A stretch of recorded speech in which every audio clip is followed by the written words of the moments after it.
Magandang gabi po sa inyong lahat. Malugod na pagtanggap sa St. Joseph Parish Gagalangin sa ika-6 at kalahating gabing banal na misa na may liturhiya ngayong Lunes ng ika-25 linggo sa karaniwang panahon. Tumayo po ang lahat at tayo'y makiisa sa Eucharistikong pagdiriwang na pamumunuan ng ating Kura Paroko, Reverendo Padre Douglas D. Badong.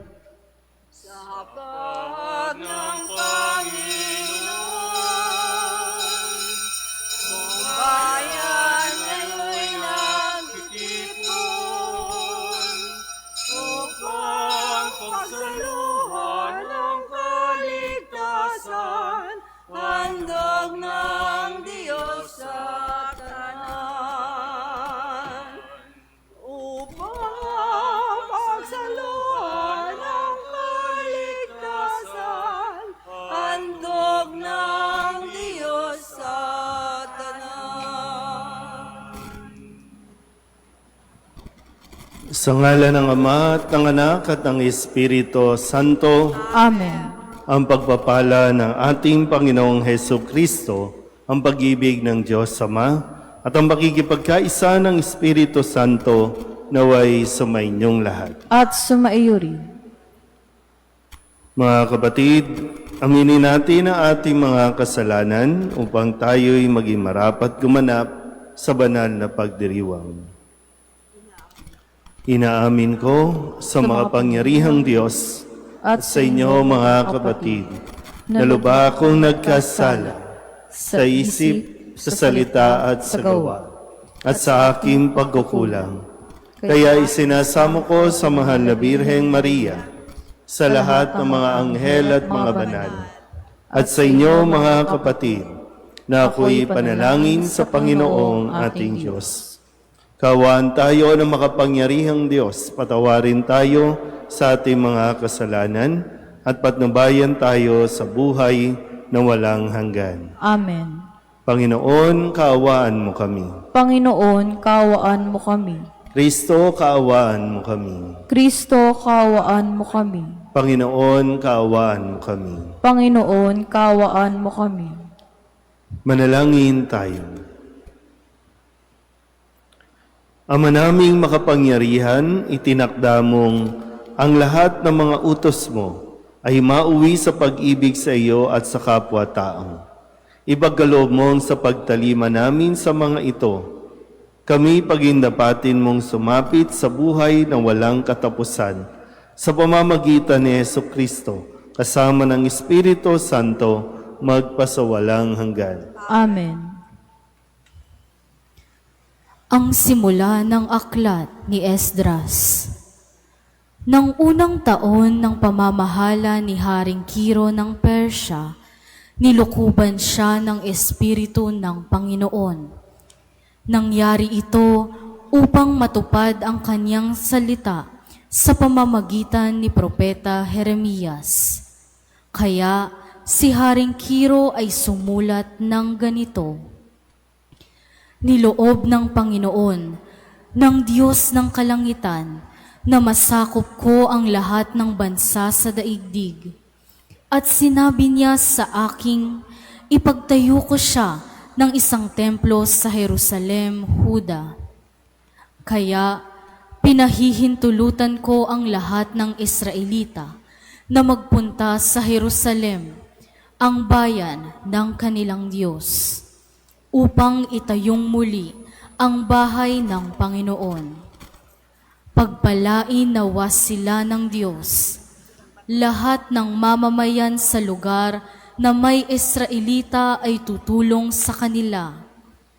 Bigyan sila ng mga pilak, ginto at iba pang kailangan tulad ng mga hayop at mamahaling kasangkapan, bukod sa kusang handog para sa templo ng Panginoon. Tumugon naman sa panawagang iyon ang mga puno ng sambahayan ng mga lipi ni Huda at Benjamin, ang mga saserdote at mga Levita, at lahat ng napukaw ang kalooban upang tumulong sa muling pagtatayo ng templo sa Jerusalem. At sila'y tinulungan ng mga mamamayan sa lupaing tinitirhan nila. Binigyan sila ng mga pilak at ginto. Binigyan din sila ng hayop at mamahaling kasangkapan bukod sa kusang handog nila. Ang salita ng Diyos. Salamat sa Diyos. Gawa ng Diyos ay dakila, kaya tayo'y natutuwa. Gawa ng Diyos ay dakila, kaya tayo'y natutuwa. Nang lingapin tayo ng Diyos at sa Siyon ay ibalik, ang nangyayaring kasaysayay parang isang panaginip.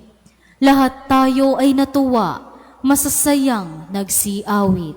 Gawa ng Diyos ay dakila, kaya tayo'y natutuwa. Ang sabi ng mga bansang nagmamasid sa paligid, ang ginawa ng Diyos nila ay dakila anong rikit. Dakila ngang masasabi, pambihira ang ginawa, kaya naman kami ngayon, kagalakay, di kawasa. Gawa ng Diyos ay dakila, kaya tayo'y natutuwa. Kung paanong inuulan yaong mga tuyong batis, sa sariling bayan namin, kami poon ay ibalik. Silang mga nagbubukid na nagtanim na may luha, bayaan mo ng mag-ani, magsasayat natutuwa. Gawa ng Diyos ay dakila, kaya tayo'y natutuwa. Yaong mga nagsihayong dalay binhit na nanangis, ay aawit na may galak, dalay ani pagbalik. Gawa ng Diyos ay dakila, kaya tayo'y natutuwa. Magsitayo po ang lahat.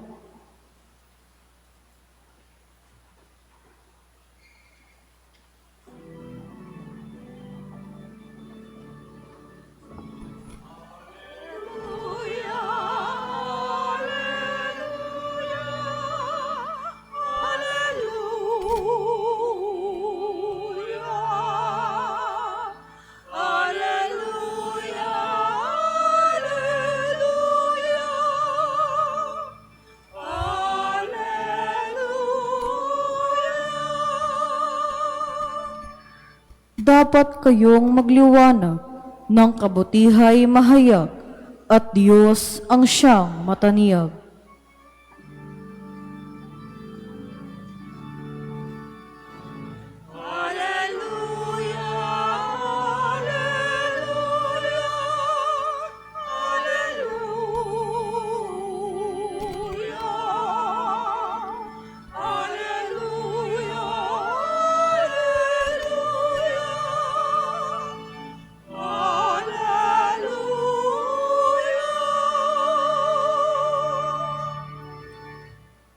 Sumainyo ang Panginoon. At sumaiyo rin.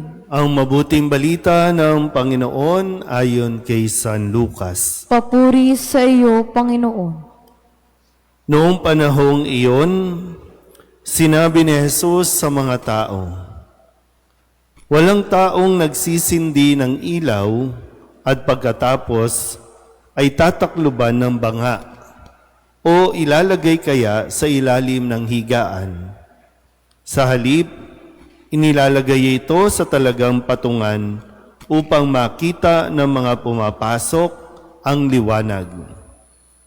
Walang natatago na di malalantad at walang lihim na di malalaman at mabubunyag. Kaya pagbutihin ninyo ang inyong pakikinig, sapagkat ang mayroon ay bibigyan pa, ngunit ang wala ay aalisan pati ng inaakala niyang nasa kanya. Ang mabuting balita ng Panginoon. Pinupuri ka namin, Panginoong Hesukristo. Isang magandang gabi po sa inyong lahat. Ngayon po ay Lunes ng ika-25 linggo sa karaniwang panahon.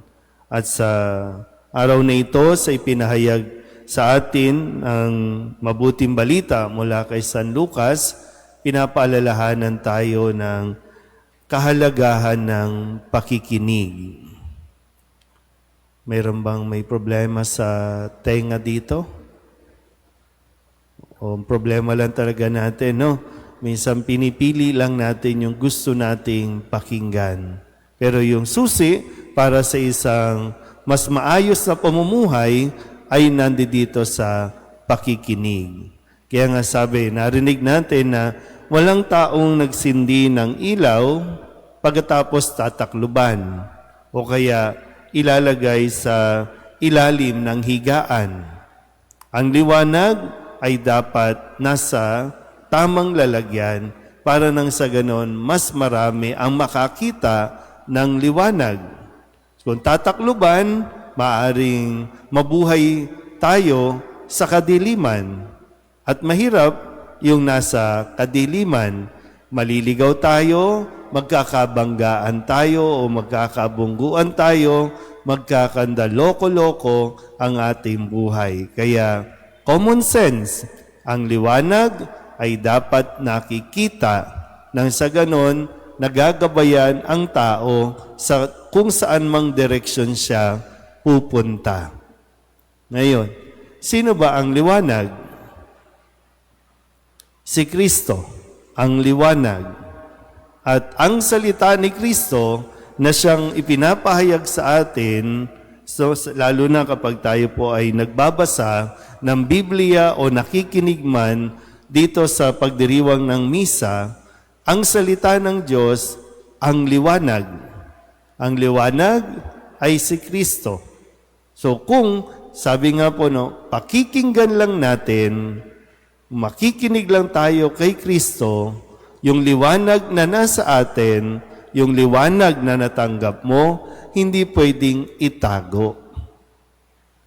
Kailangan yan isina sa buhay nang sa ganon mas magiging maliwanag din ang ating buhay. Naintindihan po ba? Kaya nga minsan ang hilig nating kumuha ng mga hugot lines, ang hilig nating kumuha ng mga salita mula sa mga influencer, mula sa mga iniidolo nating mga artista o mga kilalang tao. At kadalasan, ang salita ni Kristo hindi natin inuhugot kapag tayo po ay higit na nangangailangan. Kaya nga dito, no, kahapon sa naganap na mga prayer rally, ng mga pagtitipon para iparating ang ating pagkadismaya. At bakit umantong sa pagkadismaya? Dahil hindi tayo nakinig. Nang sinabi at ipinahayag sa atin, huwag kang magnanakaw. 7 utos ng Diyos.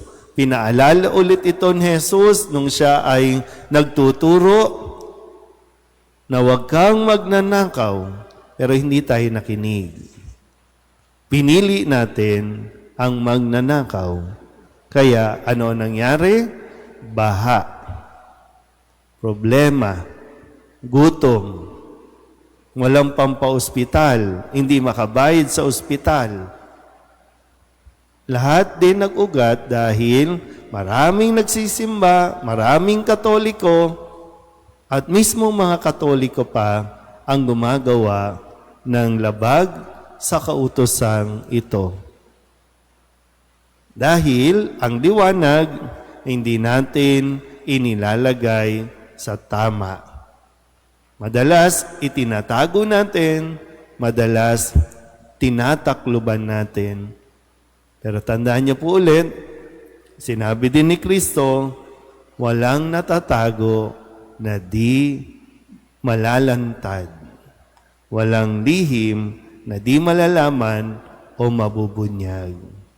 Kaya nga, di ba, nagdadasal tayo noon, Lord, tulungan mo naman kami para maayos na yung takbo ng aming lipunan. Mayroon na tayo mga naririnig na mga nakawan, pero marami ang nagbibingi-bingihan. Kaya ano ang sagot? Tubig baha. At dahil sa tubig baha, nalantad ang lahat ng mga korupsyon, ang lahat ng mga pagnanakaw na nangyayari sa atin. Pero muli, tayo din ay may bahagi. Dahil tayo na dapat nagsisilbing liwanag sa pamamagitan ng mga naririnig nating mga salita mula sa Panginoong Hesukristo, pero hindi natin ito isinasabuhay. Kaya ito nangyayari. Ngayon, malakas ang hangin, malakas ang ulan, may bagyo, di ko alam kung ano ang ilalantad na naman nito para makita natin talaga kung ano ang katotohanan. Muli, ang isang katotohanan, nagkakaproblema tayo sa pakikinig ng salita ng Diyos. Amen?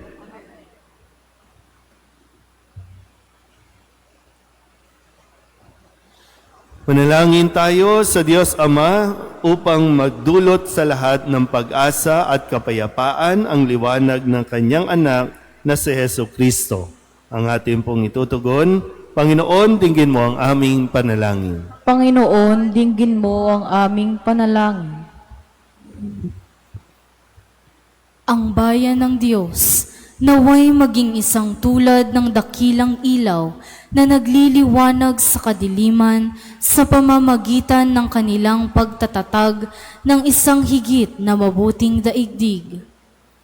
Manalangin tayo sa Panginoon. Panginoon, dinggin mo ang aming panalangin. Ang mga pinuno ng mga bansa, naway makapagdala ng sinag ng pag-asa sa mga nagdurusa sa pamamagitan ng pagbibigay ng katarungan sa mga inaapi at dangal sa bawat tao. Manalangin tayo sa Panginoon. Panginoon, dinggin mo ang aming panalangin. Ang mga magulang, naway maging tulad ng liwanag sa taluktok ng bundok na gumagabay sa kanilang mga anak sa pag-ibig ng Diyos sa pamamagitan ng kanilang huwarang buhay. Manalangin tayo sa Panginoon. Panginoon, dinggin mo ang aming panalangin. Ang mga may sakit, ang mga nalulumbay, at ang mga may pusong sawi, naway matagpuan ang liwanag ni Kristo sa gitna ng kanilang pagdurusa. Manalangin tayo sa Panginoon. Panginoon, dinggin mo ang aming panalangin. Ang mga tapat na yumao, naway tumanggap ng walang hanggang liwanag, kaligayahan at kapahingahan. Manalangin tayo sa Panginoon. Panginoon, dinggin mo ang aming panalangin. Idulog din natin sa Panginoon ang ating mga personal na kahilingan at mga panalangin para sa ating mga pamilya, kasama din ang mga kahilingan ng mga nanonood sa online. Lahat ng mga misang pasasalamat, special na intensyon, agarang paggaling ng mga may sakit, tang lahat ng mga kaluluwa na iniling na ipagdasal sa misang ito.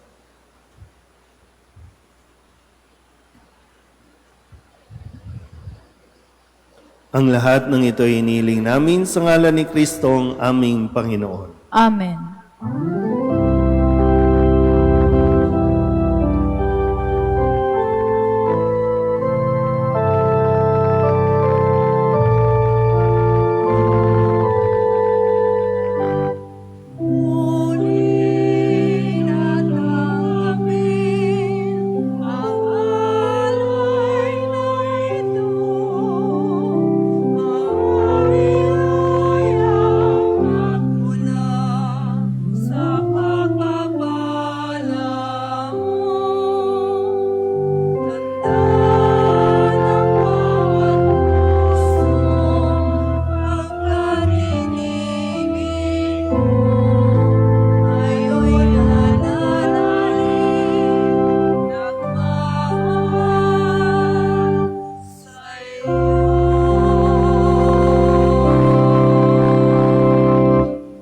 Manalangin kayo mga kapatid upang paghahain natin ay kalugdan ng Diyos Amang makapangyarihan. Tanggapin nawa ng Panginoon itong paghahain sa iyong mga kamay, sa kapurihan niya at karangalan, sa ating kapakinabangan, at sa buong sambayanan niyang banal.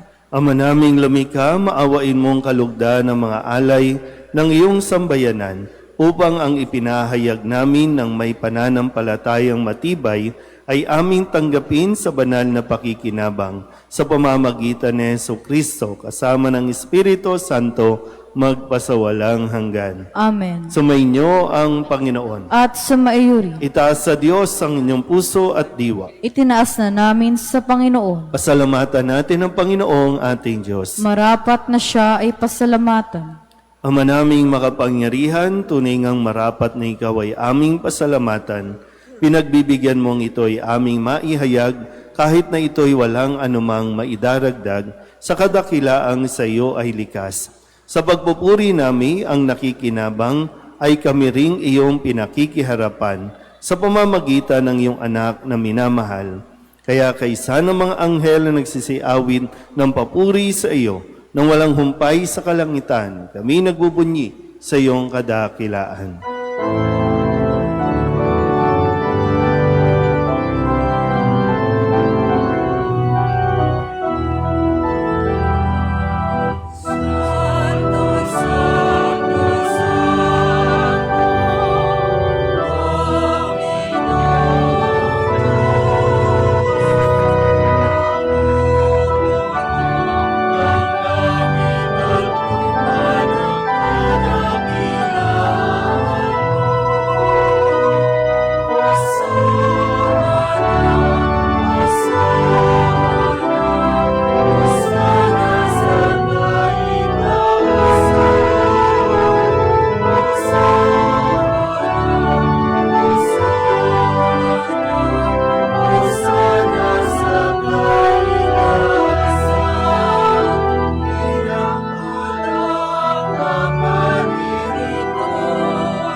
Ama naming banal, ikaw ang bukal ng tanang kabanalan. Kaya't sa pamamagitan ng iyong Espiritu, gawin mong banal ang mga kaloob na ito upang para sa aming maging katawan at dugo ng aming Panginoong Heso Kristo. Bago niya pinagtiis ang kusang loob na maging handog, inawakan niya ang tinapay, pinasalamatan kaniya, pinaghati-hati niya iyon, iniabot sa kanyang mga alagad at sinabi, tanggapin ninyong lahat ito at kanin, ito ang aking katawan na ihahandog para sa inyo.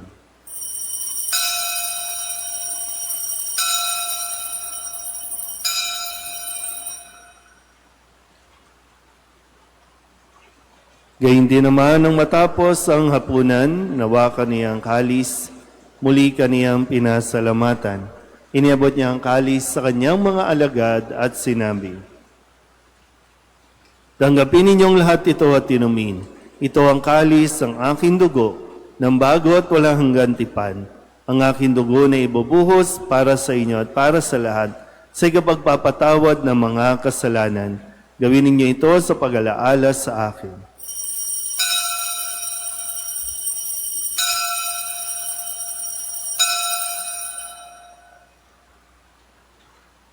Ipagbunyi natin ang misteryo ng pananampalataya. Si Kristo'y namatay, si Kristo'y nabuhay, si Kristo'y babalik sa wakas ng panahon. Ama, ginagawa namin ngayon ang pag-alaala sa pagkamatay at muling pagkabuhay ng iyong anak. Kaya tiniaalay namin sa iyo ang tinapay na nagbibigay buhay at ang kalis na nagkakaloob ng kaligtasan. Kami napapasalamat dahil kami iyong minarapat na tumayo sa harap mo para maglingkod sa iyo. Isinasamo namin kami magsasalo-salo sa katawan at dugo ni Kristo ay mabuklod sa pagkakaisa sa pamamagitan ng Espiritu Santo. Ama, lingapin mo ang iyong simbahang laganap sa buong daigdig. Puspusin mo kami sa pag-ibig, kaysa ni Leon na aming Papa at ni Jose na aming Obispo at ng Tanang Kaparian. Alalahanin mo rin ang mga kapatid naming nahimlay na may pag-asang sila'y muling mabubuhay, gayon din ang lahat ng mga pumanaw. Kawaan mo sila at patuloyin sa iyong kaliwanagan. Kawaan mo at pagindapating kaming lahat na makasalo sa iyong buhay na walang wakas. Kaysa ng mahal na Birheng Maria na ina ng Diyos, ng kabiyak ng puso niyang si San Jose, kaysa ng mga apostol at ng lahat ng mga banal na namuhay dito sa daigdig ng kalugod-lugod sa iyo, may pagdiwang nawa namin ang pagpupuri sa ikararangal mo sa pamamagitan ng iyong anak na aming Panginoong Heso Kristo. Sa pamamagitan ni Kristo, kasama niya at sa Kanya, ang lahat ng parangal at papuri ay sa iyo, Diyos Amang makapangyarihan, kasama ng Espiritu Santo, magpasawalang hanggan.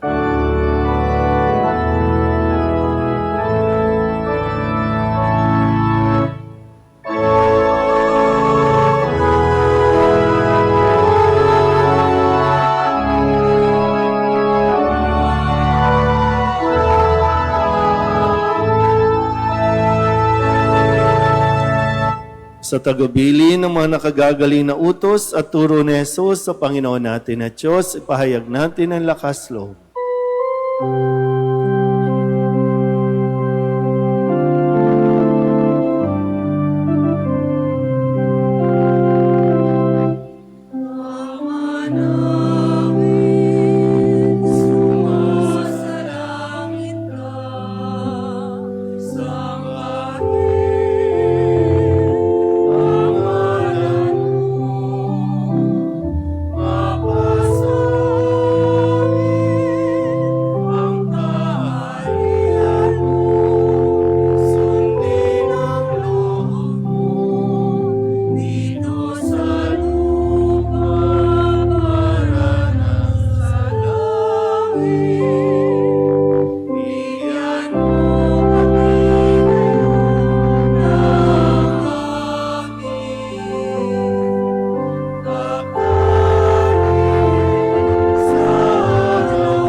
Hinihiling namin kami iadya sa lahat ng masama, pagkalooban ng kapayapaan araw-araw, iligtas sa kasalanan at ilayo sa lahat ng kapahamakan, samantalang aming pinananabikan ang dakilang araw ng pagpapahayag ng tagapagligtas naming sa Jesucristo. Sapagkat iyo ang kaharian at ang kapangyarihan at ang kapurihan magpakailanman. Amen.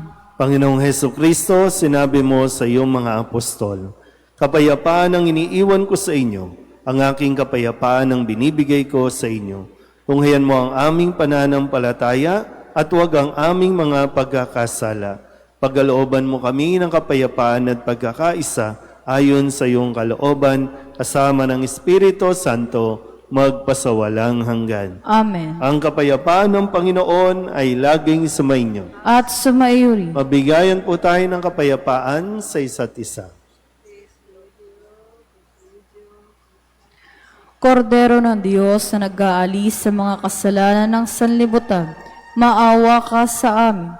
Kordero ng Diyos na nag-aalis sa mga kasalanan ng sanlibutan, maawa ka sa amin. Kordero ng Diyos na nag-aalis sa mga kasalanan ng sanlibutan, ipagkaloob mo sa amin ang kapayapaan.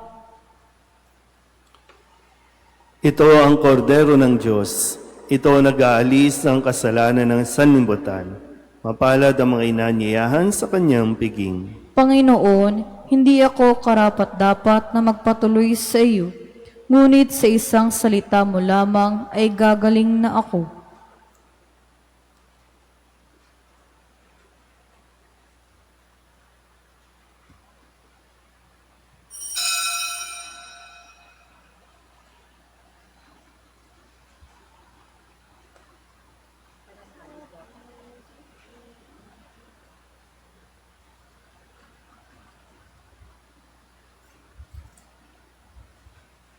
Panalangin kay San Jose.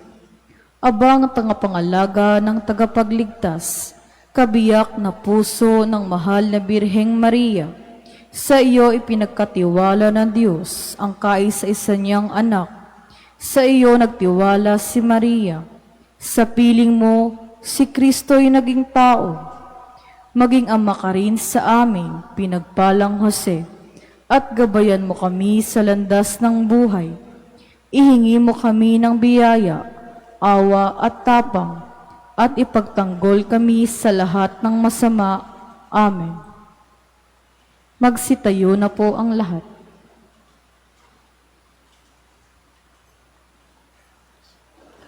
Manalangin tayo. Ama naming mapagmahal, kaming pinapagsalo mo sa banal na pakikinabang, ay patuloy mong kaawaan at tulungan upang ang aming tinanggap ay sanawang umiral sa pamumuhay namin sa araw-araw. Bunga ng iyong pagtubos na aming ipinagdiriwang sa pamamagitan ni Jesucristo kasama ng Espiritu Santo magpasawalang hanggan. Amen. Sumainyo ang Panginoon At sumaiyo rin. at pagpalain kayo ng makapangyarihang Diyos, Ama at Anak at Espiritu Santo. Amen. Tapos na ang banal na misa, umayo tayo sa kapayapaan ni Kristo. Salamat sa Diyos. Magandang gabi po.